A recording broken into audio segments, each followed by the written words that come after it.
Pessoal, voltamos para a segunda parte do nosso vídeo.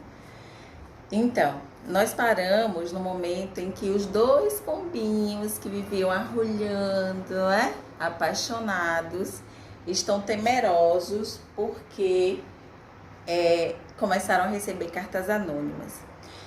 É bom que se frise que não se sabe, né, de onde vinham essas cartas. É claro que a gente fica fazendo conjecturas, né? Porque quando a gente lê, a gente começa a fazer, a juntar algumas pontas soltas, né? Apesar de que não tem ponta solta aqui. Machado de Assis, né? Não deixa ponta solta. Ele deixa o quê? Ele deixa o leitor pensando em outras possibilidades. Então eu fiquei pensando, de repente essa conterrânea dela, né? Que cedia a casa, de repente ela quem mandava essas cartas anônimas, mas ninguém sabe, né? O conto termina sem que essas dúvidas sejam respondidas.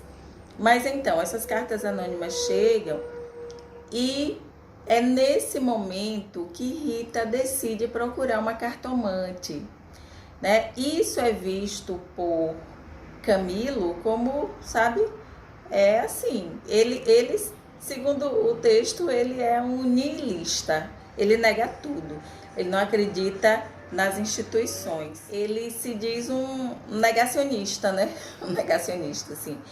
Ele não acredita em cartomantes, em religiões, segundo ele, porque já acreditou muito, né? E aí coloca a questão da mãe também no meio. Mas, enfim, ele não acredita nessas questões sobrenaturais. Tanto é que a história começa com uma citação de Shakespeare. Há mais coisas entre o céu e a terra do que possa imaginar nossa vã filosofia, né? Que é um trecho de uma tragédia shakespeariana chamada Hamlet. E aí é uma questão de repertório, né? Então, por que muita gente não lê os clássicos? Porque não se embaraça nessa questão, né? Quando aparece uma citação e tal. Mas isso não é problema, né? Muitos livros trazem no rodapé as explicações. E ainda que não traga, hoje nós temos a internet como aliada, né? Que você vai lá e dá uma pesquisada e fica sabendo das coisas, né? Fica a par das coisas. Mas enfim, né?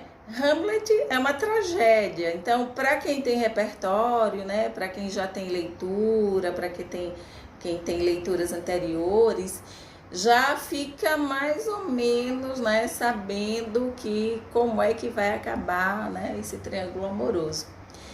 E aí ela faz essa citação, não nos moldes shakespearianos, mas nos moldes vulgar, né, de uma forma dela, né, com o repertório que ela tem, e ele ri, né, Camilo ri dela, cartomante. Aí ela vai contando que quando chegou lá, né, a cartomante olhou para ela e disse: a senhora gosta de alguém?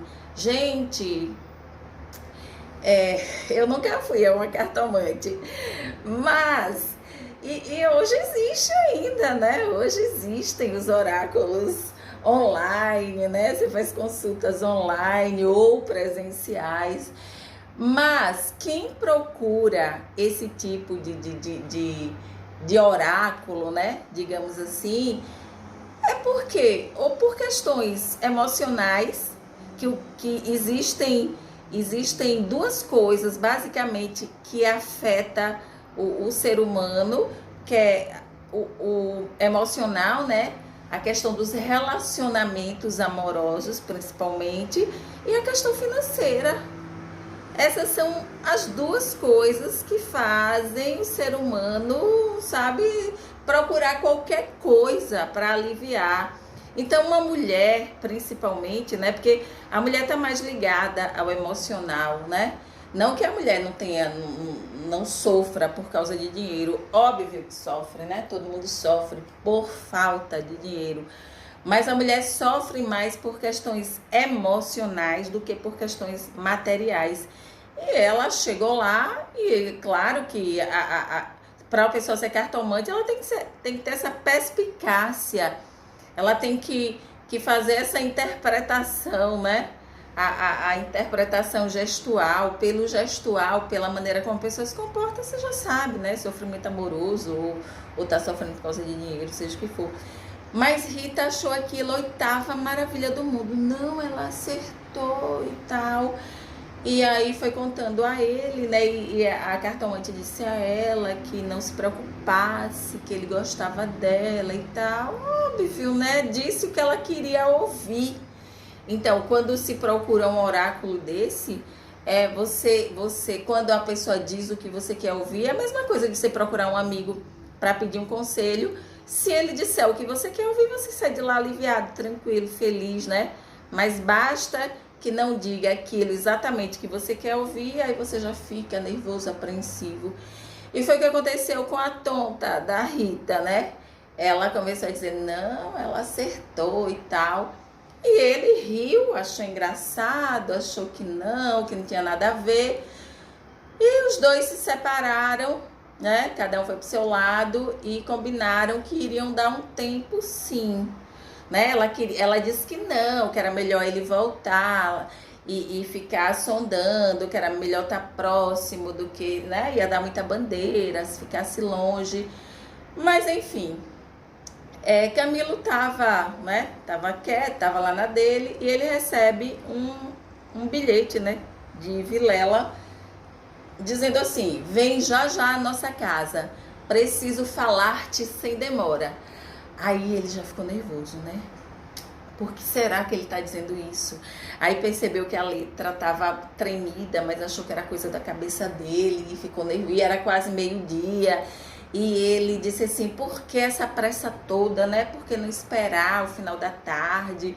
Né? Por que ele quer que eu vá logo? E aí 1000 coisas passaram pela cabeça de Camilo, né? E aí ele pegou o Tilbury era uma espécie de Uber da época, né?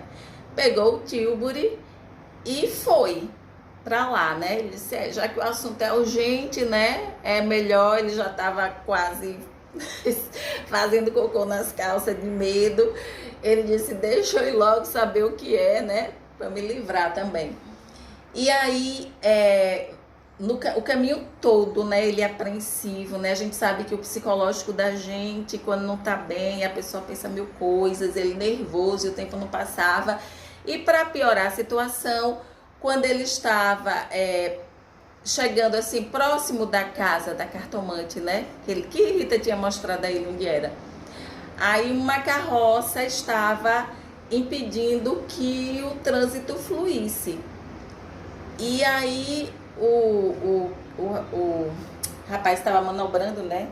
O Tilbury, aí disse que ia ter que parar, e ele disse, não pode parar, e o moço disse, mas como é que a gente vai passar?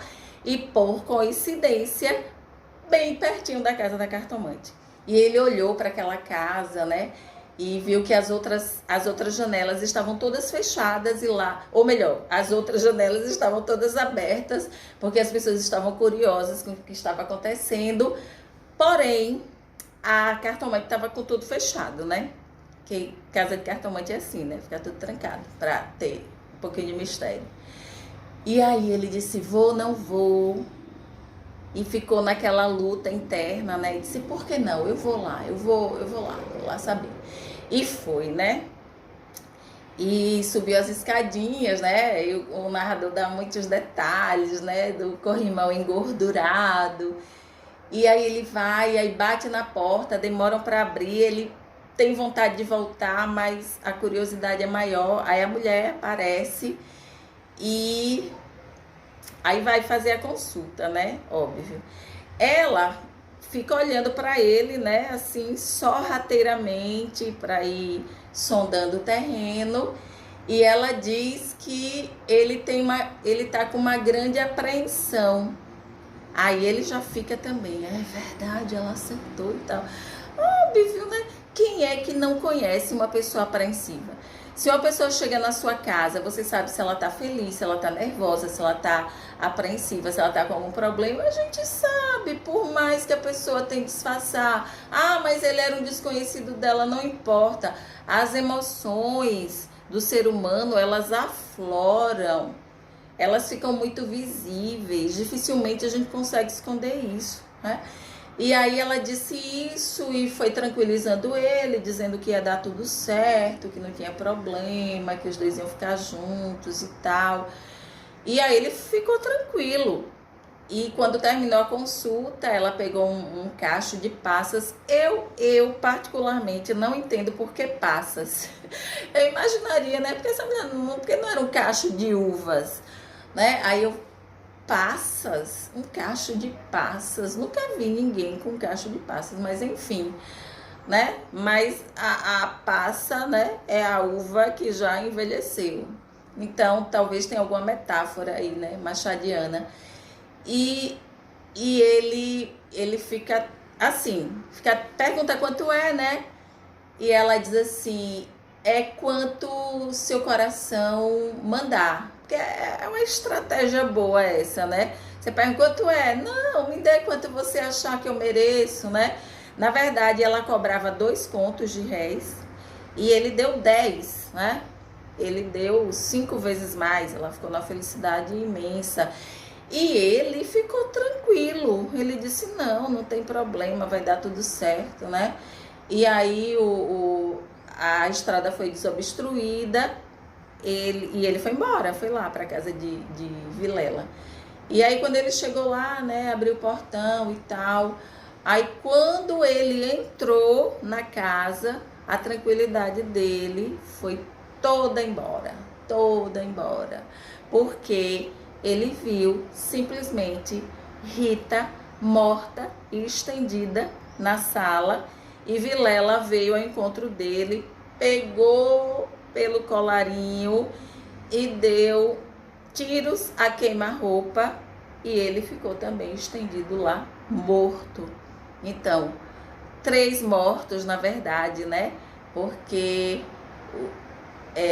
os 2 amantes, né? Rita e Camilo, literalmente mortos, perderam a vida. E Vilela morto também, porque foi preso, né? Provavelmente preso, encarcerado e com o psicológico totalmente destruído. Então esse é o final do conto A Cartomante, de Machado de Assis. E eu aconselho a todos que deem uma lida, porque ler é uma das melhores coisas que existe e é de graça, né? Óbvio que você pode comprar o livro, não é de graça, mas você pode pedir emprestado, a biblioteca da escola é cheia de livros, né? Não lê quem não quer, tá bom? Um beijo e até a próxima.